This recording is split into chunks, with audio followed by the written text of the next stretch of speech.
Hello ladies and gentlemen, welcome back to the channel. My name is Mark Roden, and in today's video, we are going to be going over 17 of the best handling cars for less than $5,000. Some guy's been leaving comments on my videos for the longest time being like, where's the handling cars vid?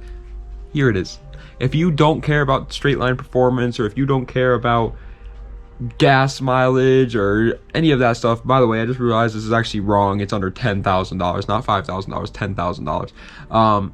That these are for you. They're little canyon carbon monsters, dude. You grip up and rip up. You know, some of these cars, however, are fast in a straight line, and so the reason why they have good handling is just because they can carry a lot of speed through corners, and so it kind of makes up for it, if you know what I mean. So just keep that in mind. And song of the day is "I'm on One" by a man named ATM Danny. It's a pretty banger song. It's a rap song, so if you're not into rap music, don't listen to it because then you'll get angry. But besides those guys, go give it a shot because it's a nice one. It's a banger. But without further ado, let's get right into the list with number 17. 17 is the Toyota MR2 AW11. The AW11 pretty much means it's the first generation of the MR2. However, you can also find the second gen MR2 for under 10K. It's possible, and if you do, it's a good deal as well. I'm just going to go with the AW11 because I've talked about the SW20 quite a bit, and so I don't want to talk about it anymore. So AW11 it is. The car comes with a 1.6 liter inline-4 making 124 horsepower, and it is rear wheel drive. The car's also mid-engine, and I'm not going to mention it, but there is something that happens with these cars, but you guys make fun of me every time I mention it, so you guys, whatever, you know, but it happens, so just keep that in mind.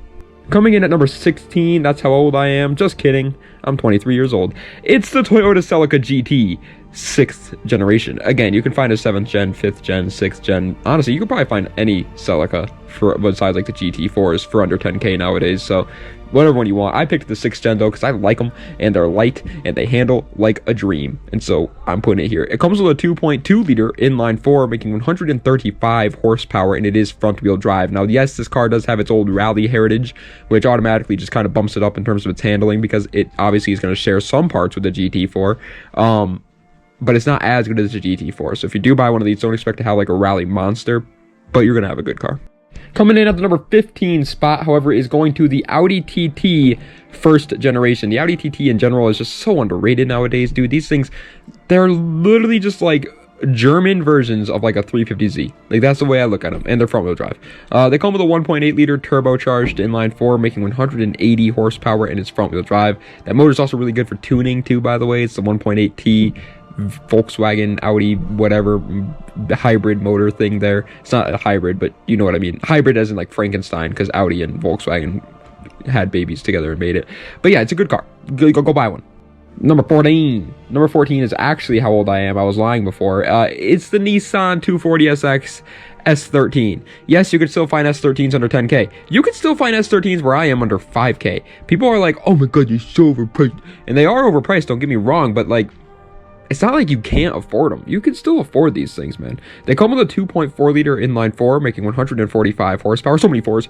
And it's rear wheel drive. If you have some sort of fear of the number 4, I apologize. You know, go ahead and sue me, but I didn't know it was going to have 3 4s in the name. But the car is obviously really good. People use it for drifting all the time, and that is really, it's definitely dominant in drifting. But if you don't like drifting and you just want like a good handling autocross type of car, it's also really, really good for that too. Coming in at the number 13 spot is going to the Chevy Corvette C4. Now, the C4 Vet gets a lot of hate in the community. Everybody says it's like the worst generation of Corvette, and I got to agree. You know, I got to be honest. I also think the C4 is the worst one, but that's just because it doesn't really live up to Corvette standards in terms of its horsepower. The car comes with a 5.7 liter V8 making 240 horsepower in its rear wheel drive, but that 240 horsepower is in like a very good year, and chances are you're not going to find that year under 10K, so you're looking at like literally less than 200 horsepower in some of these C4 Vets. But with that being said, yes, they don't have the straight line performance, but they still have the handling capabilities of a Corvette. It's actually the lightest Corvette ever made, so it handles like a dream. Coming in at the number 12 spot is going to another American car, actually, the Pontiac Fiero GT. My dad has one of these, and it's really sick look little car. Another car that's mid-engined, by the way, so you know, obviously thanks a lot for that, whoever just threw something down here. So obviously be careful of that. But the car comes with a 2.8 liter V6 making 142 horsepower, and it is rear wheel drive. It is, again, like the MR2, the mid-engine stuff. I wouldn't recommend this to a first-time driver. If you are just like trying to get into a car and you want something that's kind of fun to take around the twisties with your boys, and you know, maybe hand each other Big Macs while you're drifting next to each other, this is not for you, because you might crash into a tree. But for anybody else, it's a good option. Now, you know what is a good option for you Big Mac enjoying kiddies nowadays? The number 11 spot, which is the Mazda Protege. Oh boy, the Protege of handling, more like, because it's such a handling monster. Comes with a 2-liter inline 4, making 130 horsepower in its front wheel drive. It's obviously very slow in a straight line. You could honestly probably walk faster than this car, but when you start to take it around the twisty corners, around the curbs, and frogs are hopping in the middle of the road, and you gotta swerve to avoid hitting the frogs so you feel bad if you hit them, this is the car for the job. It handles like a dream. It's an incredibly lightweight little Mazda. Is everything else about the car pretty much useless? Yeah. But is its handling good? Yes. But what's that? You want a good handling car that kind of makes no sense and not a lot of people know of and not a lot of people like, and honestly some car guys make fun of sometimes? Well, look no further than the Honda Fit 2nd generation. If you want to be a punching bag of the car community, this one is for you. It comes with a 1.5-liter inline 4, making 109 horsepower, and it is front wheel drive. All jokes aside, the thing is freaking good for handling, man. It's a Honda. Almost every Honda is good, and there are going to be a couple more Hondas on this list, don't get me wrong. I mean, they make some good handling cars, but it's just so much more fun to have a Fit, you know, like a Honda Fit at a racetrack. Like, imagine a Honda Fit at Spa or at Nürburgring. That'd be hilarious. Coming into the number 9 spot, however, oh my goodness, we're already at number 9, boys. We are cruising through this list. It's the BMW 328i E36. Duh. You knew it was going to be here somewhere. I mean, it's a freaking E36. It's everybody drives these things they're everywhere. They drift them, they race them, they drag race them. Doesn't matter what that you want to do, an E36 is a good option. They come with a 2.8-liter inline 6, making 190 horsepower, and it is rear-wheel drive.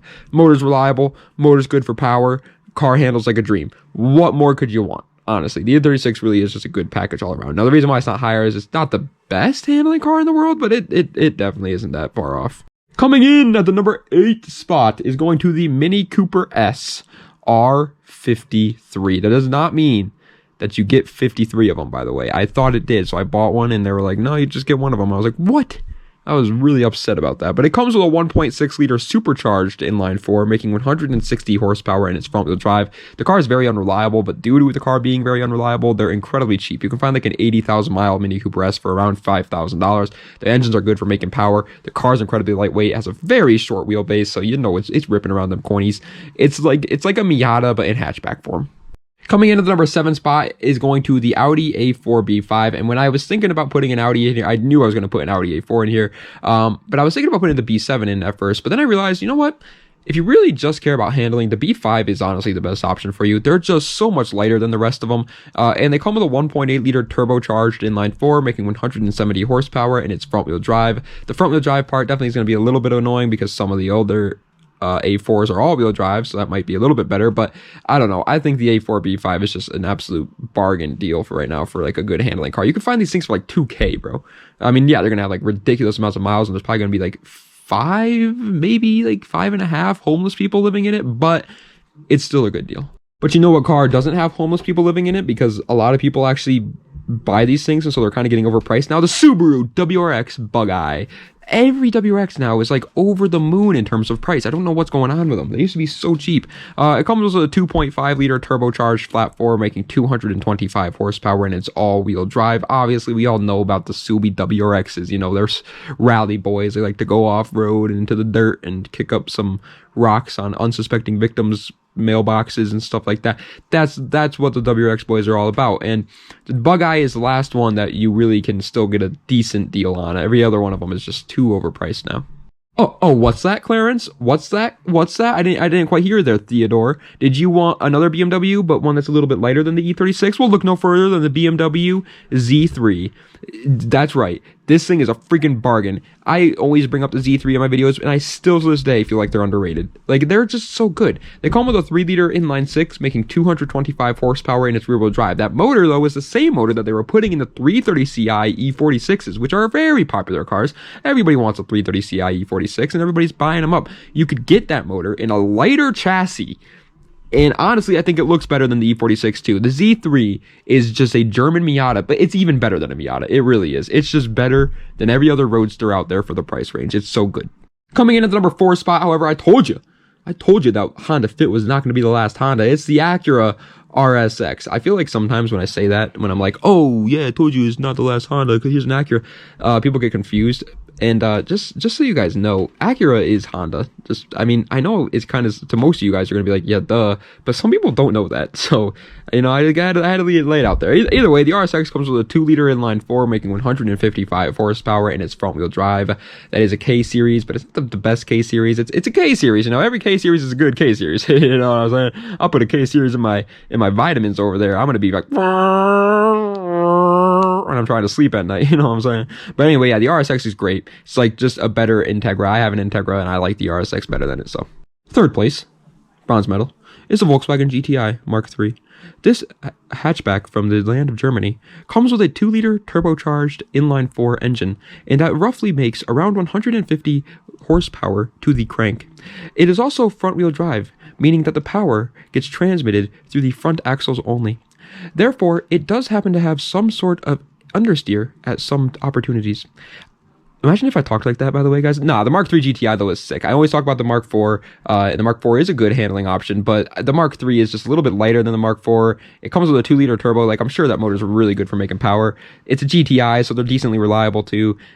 Everybody races these GTIs like autocross. The only thing with the GTIs over some of the other cars that are around it, like the RSX or the Z3, is it is going to be heavier compared to those ones. But since it is a hatchback, it has a lot of extra stuff in it. Take all that stuff out. It's got weight reduction. You're good.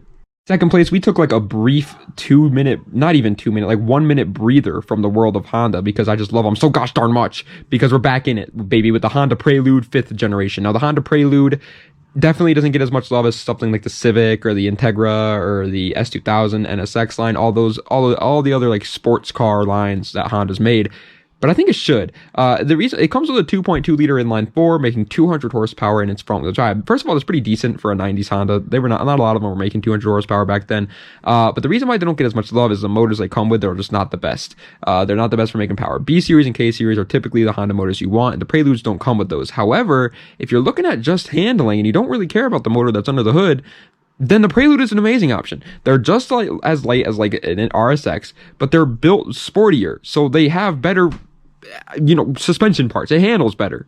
But first place, it was tough, you know, it really was. But if we're talking about strictly handling, like just handling, like all you care about is if that car can corner well, then first place is the Mazda Miata NA. I just couldn't do it to him, you know what I'm saying? I said earlier the BMW Z3 is better than it, and I do think that the BMW Z3 is a better car than the Miata, but if you're talking about strictly handling, then I don't. The car comes with a 1.8-liter inline-4, making 135 horsepower, and it is rear-wheel drive. First of all, that's a big one. A lot of these cars on this list are front-wheel drive.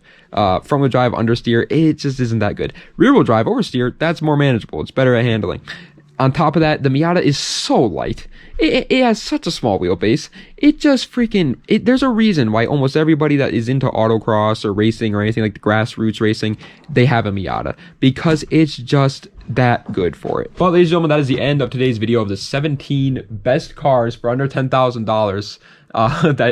For handling. Best handling cars for under $10,000. Sorry, I got distracted. Somebody came down here. I got distracted. But best handling cars for under $10,000. Let me know if you guys enjoyed the video. To the guy that's been asking for it for like 5 months now, here you go. Sorry it took so long, but I always have like other videos lined up, and so I never like want to squeeze one in, but I had to squeeze this one in here. So also, for those wondering, yes, we missed 2 days in a row of uploads. I'm sorry about that, but to make it up to you, tomorrow I might upload a video. You know, it might be a video of me like... I might be doing that for 10 minutes straight. Who knows? Who knows? Whatever you guys want to see. Dogs barking now is the perfect cue for me to stop filming. So thank you guys so much for watching. Tas Vidania, and have a nice night.